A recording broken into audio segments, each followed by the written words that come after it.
Right, good afternoon, people of YouTubes. I've made some room in the garage now, so we've got the little Mighty Metro in the garage with the heater on, so it's getting nice and warm. So yeah, I can't remember how far we got in the last Metro video, but I think we were doing some stuff in the back here. With the charge cooler thing, you can see we've got some fans on there now, and that all works fine. And we've got all the radiator on and stuff, and all the front end buttoned up. And then I took it for a test drive, and the same thing happened with the turbo, where the wastegate stuck open. So we've got some issues there with the turbo. So I've literally thought, sod it, and I've bought a brand new Pulsar turbo, which I'll get out in a moment. But I think what we need to do first is we need to get the old turbo off, and so it'll be front bumper off, radiator off, turbo manifold off, and in this episode we're going to be replacing the turbo and doing a full exhaust. Yeah, so that might be over 2 or 3 episodes, but I think just to get some Metro content out there, we'll get the bumper off, get the radiator out, get the turbo off, and I'll show you the little bits and pieces that I've got to upgrade it, shall we say. Right, we've got it jacked up just to access them 2 10mm bumper bolts, and then it's just a case of there's 4 at the top there, and that bumper will come off, and also so I can get a pan underneath there to drain the radiator. But I would like to highlight one issue that I had when moving all the vehicles around to get this in here. I started up, and that started up lovely and ran for about 15 minutes, and all of a sudden it just cut out. When I went to try and restart it, didn't want to restart, and it seems like the fuel pump isn't cutting in. And when we was doing all these other works, well, I took it out for a test drive and found out the turbo thing was still happening. I filled it up at Tesco's, and the pissed fuel out of the top of the sender unit. I'll insert some clips or some photos, sorry. So I completely redone the fuel pump wiring and all that sort of stuff, just so that it was all good. But we seem to be having an issue where it just don't want to prime anymore, and I haven't got a multimeter that works here, so I can't test to see if it's getting power or not. So we'll just note that for when we go to try and start it with a new turbo on and it don't start. You know why, because we forgot to look at the fuel pump. But I might do a little diagnosis video as an in-between one while we got it in the garage and in the warm in this horrible winter conditions outside. I think it's about -3 outside at the minute and pissing down with rain. So let's get this bumper off, let's get the coolant drained, and yeah, I'll see if I can set you up on a little bit of a time lapse. Yeah, just taking the front end apart basically.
Alright, that's the rad out. Made a little bit more mess than what I was hoping for. But there we go, trying to protect the carpet a little bit. It's only a cheap carpet off Amazon, I think it's like 50 quid or something. But it just makes it a little bit nicer to kneel on, especially in this cold weather, than the concrete floor. So, what next? I think I'll take off the charge cooler system and the pipe work, get rid of that top pipe there, and then start unbolting the downpipe and the exhaust system, see if we can get that off.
Right, so that's the turbo off. I just need to pull the downpipe off, but I need to jack the vehicle up to actually get it out from underneath.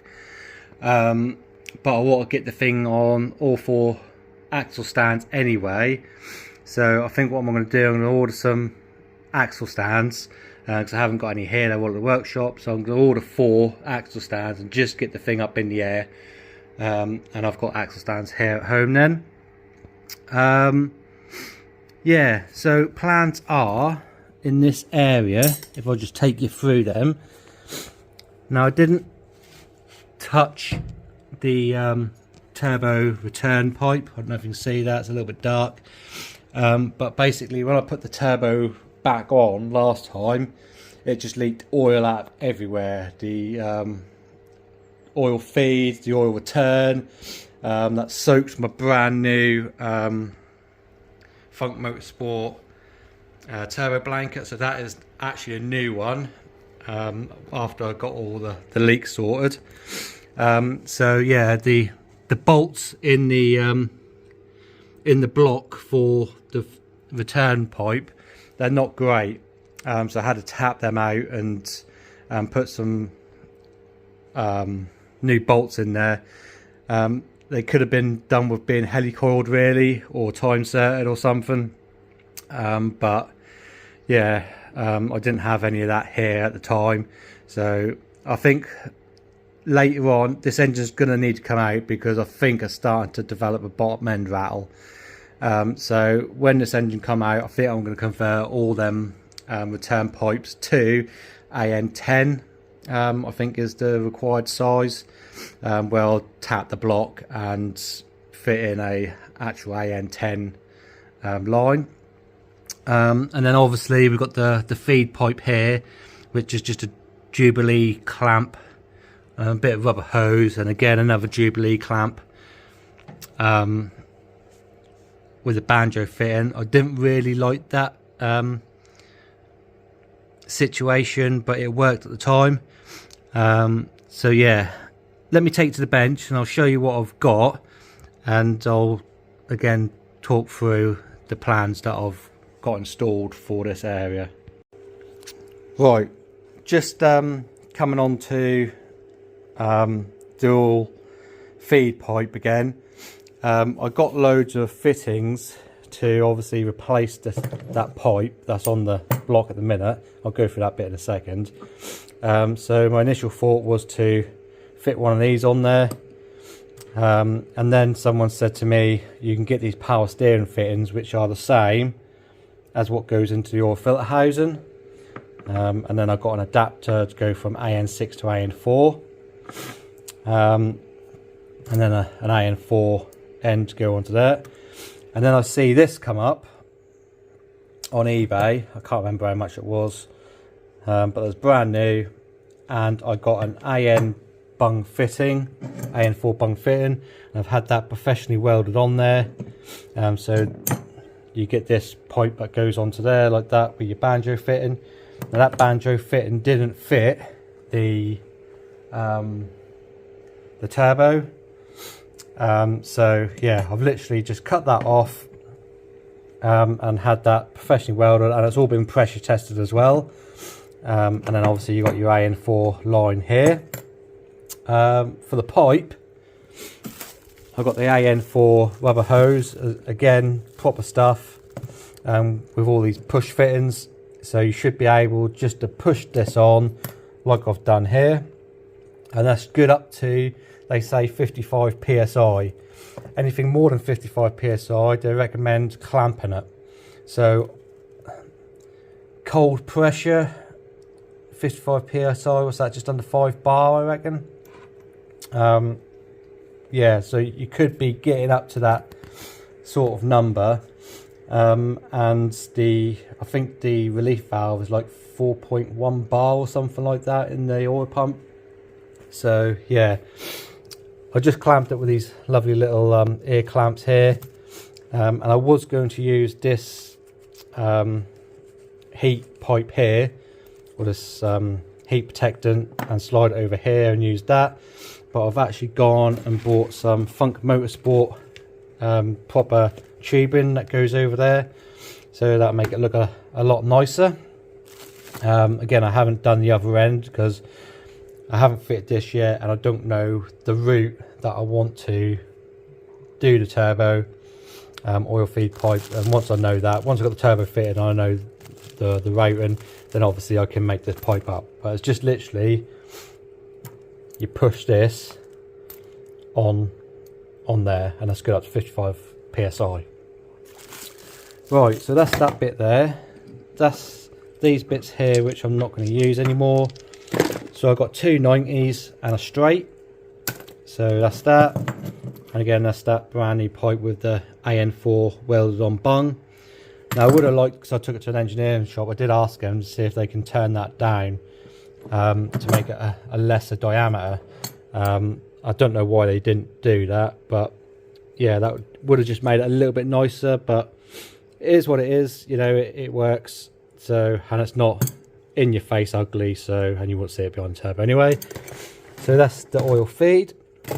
The oil return, obviously I done that previously, where I re-gasketed it, and I think I got a brand, well not brand new, but a second hand MG6 turbo oil drain, oil return, but the pipe was too long, so I cut the pipe off, and then I've got this nice little bit of silicone in there which will withstand some of the heat. I did want to heat wrap that, but I think by the time I've done that, just going to make things a little bit more difficult. Plus I've obviously got the turbo blanket that goes around the turbo anyway. What other things?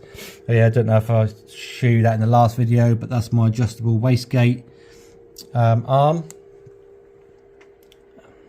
So yeah, that allows me just to pull that down out of the way.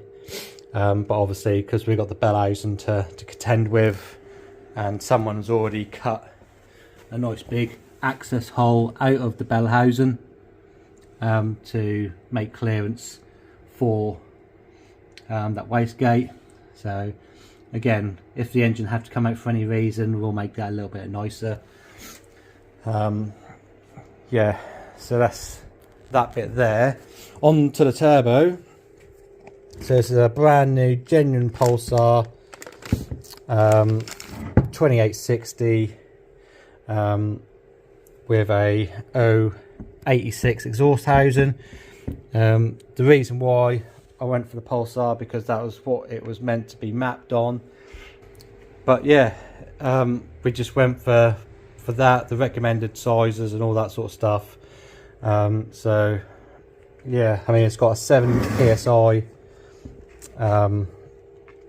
wastegate on there, so I think we'll see how it fits. That might fit without using that bracket, but I'm guaranteed I think we're going to have to swap that bracket over with that one there. And I think I've got a Garrett wastegate actuator as well, or wastegate bracket as well, which has got that little kink in the same as that one, where that one's just straight. So the only thing what to do this turbo is basically clock up. Yeah, and obviously we've got the T25 flange, the oil pressure reducer for the oil inlet. Yeah, that's about it really.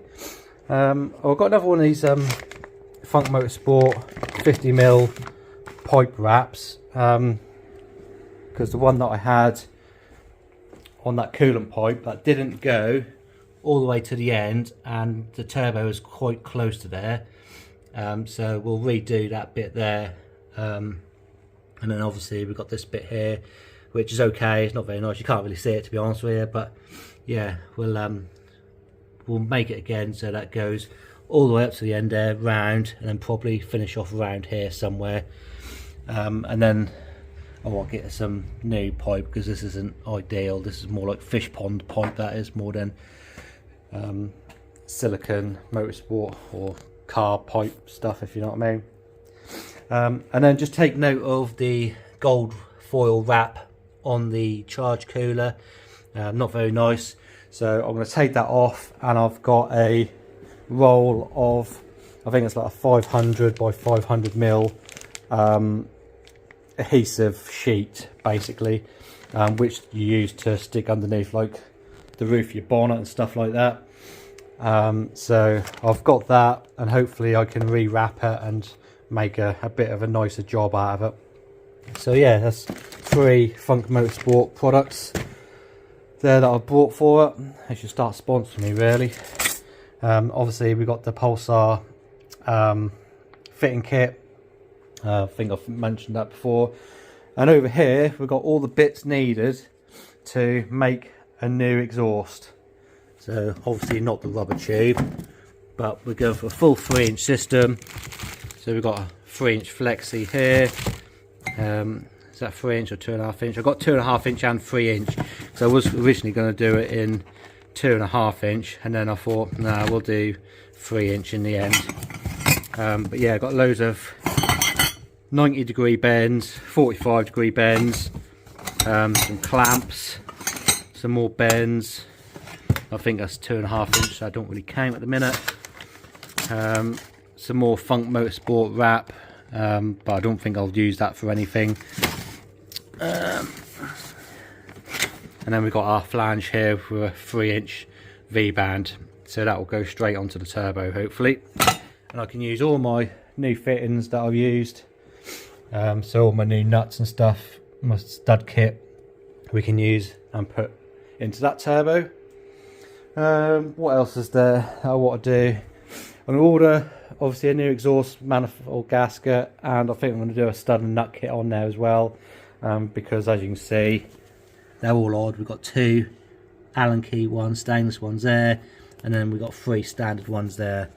So yeah, and that is about it, really. I think I'm going to leave that video here, to be honest with you. I don't know how long it's going to be. Probably be about 10-15 minute video anyway, of all my rambling. But I think I'm going to make little and often videos on this, rather than like full out, like half hour, 40 minute videos.